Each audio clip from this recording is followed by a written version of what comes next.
Dahil alam niya naman, siya na rin nagsabi, walang jurisdiction ang ICC. Pagkatapos ang mandamiento de arresto ay galing sa ICC. Kung walang jurisdiction, bakit niya hinayaan at tinutulungan pa na arrestuin ang dating Presidente Duterte? At pati mga abogado, hindi nila pinapapasok. Sinasalubong ng abogado ng ibang kasama kong abogado sa paglanding, hindi nila pinapasok. Pati senador ng bansa, hindi nila pinapasok sa Congo. Ngayon, kararating ko lang from Hong Kong, kalalanding lang namin. Gusto kong pumasok at bisitahin si Pangulong Duterte, ayaw din akong papasukin. Ay ano bang klase? So, yung sinasabi ni dating Presidente Duterte, na tayo patungo sa diktadurya. Ay mukhang nandito na tayo sa diktadurya. Meron pati mga abogado sa ating saligang batas ay binibigyan ng karapatan ng sino mga akusado ng isang krimen na mabigyan kagad ng abogado. Sa moment pa lang ng kanyang pag-aaresto, wala. Pero tinanggihan. Okay. Ilang oras na nakakaraan. Hindi pa rin siya makakuha ng abogado niya. Talagang, alam po ninyo, parang hindi natututo itong mga nasa kapangyarihan sa kasaysayan ng bansa. Pag sinupil ninyo at nilapag nyo ang mga karapatang pangtao, ang taong bayan na naglagay sa inyo ay hindi ito magngingimi at tatahimik kung hindi sila na nagluklok sa inyo siyang tatanggal sa inyo. Tandaan niyo po yung sinabi. Attorney, may confirmation na ba na dadating daw si PRRD sa The Hague as statement po kasi yun ni Attorney Cristina Conti? Yung mga abogado niya nagpapanggap na ICC lawyer, hindi naman ICC lawyer. Abogado na siya isang complainant. Pero whatever, alam nyo, sinimulan nila ng illegal na pag-aresto. Kaya hindi tayo magtataka kung illegal din ang gagawin nila. May labas ang Presidente Duterte ito sa bansa at dalhin doon sa... Ayan, okay na. For now, Attorney, dito muna magpapalipas lang? Hindi natin alam. Nobody knows kung anong gagawin nila sapagkat ayaw nga kami papasukin. Walang abogado ngayon doon upang proteksyonan ang kanilang mga karapatan. Yan ang problema nila. Sir, hindi nyo pa nakausap? Ay, paano kung hindi nga makapasok? Paano kung makakausap? Telepono, sir? O, hindi ba ayaw rin hawakan yung telepono. Sir, anong next po? Anong next na? Tingnan natin kung anong gagawin natin. Mag-uusap ng abogado. Sa ngayon, nag-aantay kami kasi sabi nila, hingi daw sila ng guidance kung pwede ako pumasok. So, inaantay. Sir, si BP Sara po, Nasa Hong Kong. Baka pabalik na dito. may nabanggit po ba o nakakausap niyo na po si Hindi BP ko Sara? na. Walang advice sa inyo yung family, sir? Hindi ba humingi ng help, ng legal opinion? Kung anong legal opinion, kami nga yung mga abogado nandito na. Ang problema, hindi kami makapasok. Hindi namin makausap ang kliyente namin. Sana po may manawagan na lumabas na yung mga tao. Kaya kami nandito, voluntary, nagpunta kami dito. Kasi nakita namin yung balita. Kasi kung walang mananawagan... Sir, anong side niyo naman po dun sa pagkakabigay daw po ng warrant po kay... Well, gaya ng sinabi ko, illegal yung mandamiento de arresto na inisyo ng ICC. Kasi walang jurisdiction ang ICC sa atin. Hindi na tayo miyembro. Ngayon, yung ginamit nilang Interpol, mali rin yun kasi yung Interpol, ang mandato lang doon, ayusin at ipaalam sa mga bansang miyembro kung nasaan yung hinahanap nila. Hindi sila pwedeng mag-aresto. Ang nag-aresto ay yung mga PNP natin, hindi sila. So, sir, anong implication na mismong yung PNP ang kumilos para... Ang PNP hindi makakakilos kung walang utos ang pinakamataas. Kaya sinasabi ko, ang tungkulin ng isang presidente ay pagsilbihan at bigyan ng proteksyon ng bayan. Ang ginawa niya ngayon ang ginawa ng gobyerno ngayon ay pinagkanulo ang sobereintiya ng ating bansa at tinutulungan pa ang dayuhan upang sirain, labagin ang ating saligang batas. Hindi dapat tayo pumapayag dito. Kaya napaka-unpatriotic ang ginagawa ng gobyerno ito. At kung si Pulong Marcos Jr.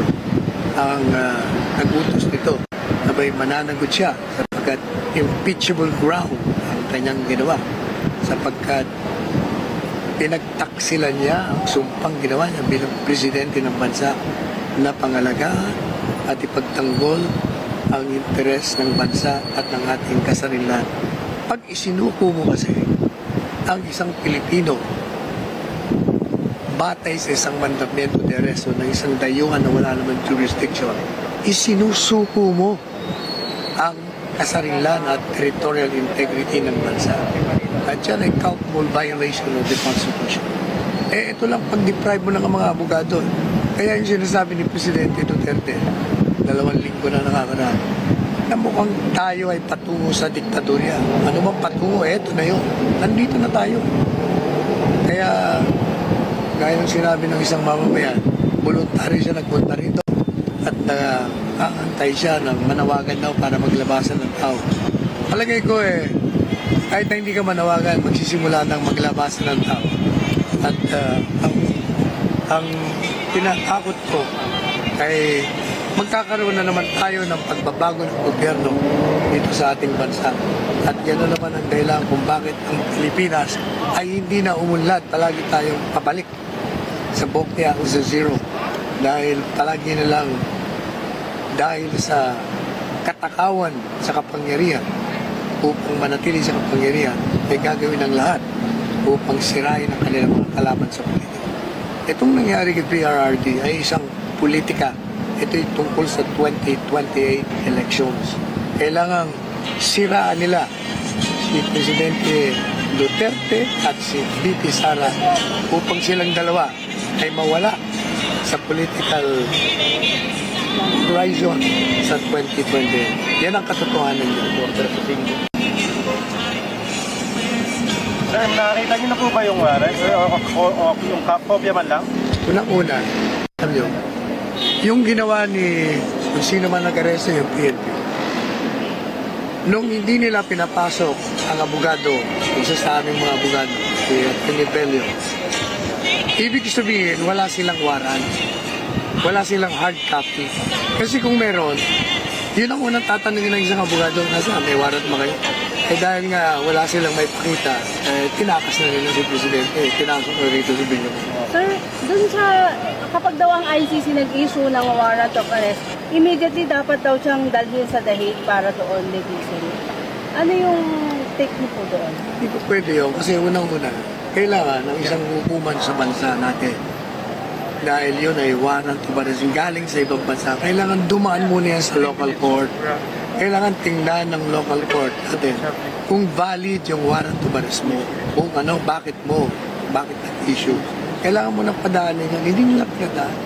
Kung hindi siya pwede ba siyang kalad ka rin para maisama ng mga taga... Hindi pwede, pero yun ang ginagawa nila.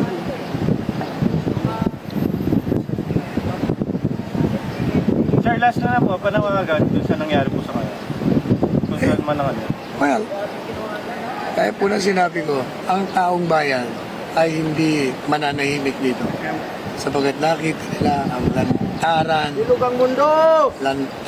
na paglalabag sa karapatan ng Presidente Duterte na sa kanyang 6 na taon na upo sa Panguluhan ay nagbigay sa atin ng kasaganahan, sinira niya ang kriminalidad, ang illegal na droga, at yung mga komunistang terorista.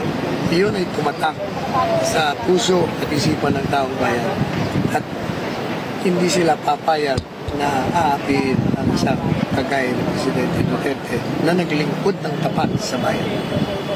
Kaya huwag kayo magtaka kung ang tao ay magsimula na maglabasan sa kalye at magkaroon na naman ng tinatawag na political upheaval sa pamamagitan ng people power. Salamat, sir. Salamat, sir. Duterte! Duterte! Duterte!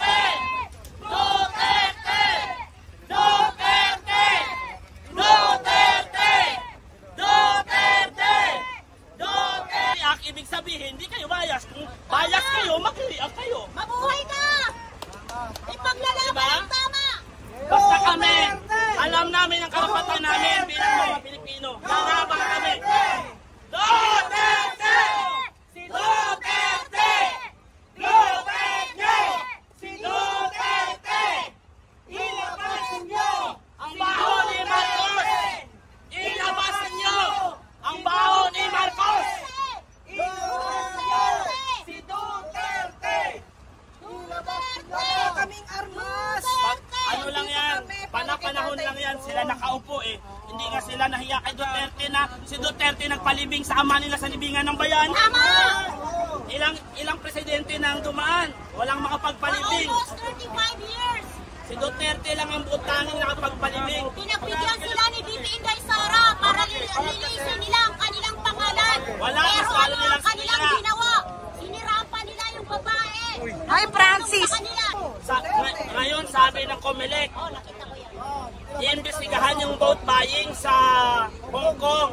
Eh bakit hindi nila imbestigahan yung Tama, pangyayaring... mga nagre-reklamo ng mga Wait. OFW na taga-Hong Kong. Wait, ba't hindi nila imbestigahan yung nangyayaring pag-pay out ng tupad ni Congresswoman Beatrix sa Batangas? Tama! Na siya mismo ang nag-release ng pera. Yun! Hindi ba yun? Live na live! Yes! Yes, man! Yes, pa! Diba? Hindi ba yun yung silent vote buying mag-e-election? Pumilik, wake up! Binaligtad pa, no? Alam si Marcos sa sarili nating batas sa ang soberanya natin ay inintrigar na sa mga banyaga. Wala sa matinong pag-iisip ang gobyerno nito. Wala sa disposisyon ang Presidente ng Republika ng Pilipinas. Merong Department of Justice, Supreme Court, lahat gumagana. Bakit ganito ang ginawa mo PBM sa mga Pilipino? Isang kahihiyan. Pinapahiya po ni Ferdinand Marcos Jr. ang Supreme Court, Department of Justice, lahat po ng husgado na meron tayo ngayon sa bansang ito. Pinapahiya ni Ferdinand Bongbong Marcos. Hindi sila naniniwala. Ito yung mga DDS na sumuporta sa'yo. Ginagawa ka pang ng bubblehead. Isa kami sa nagpakamatay.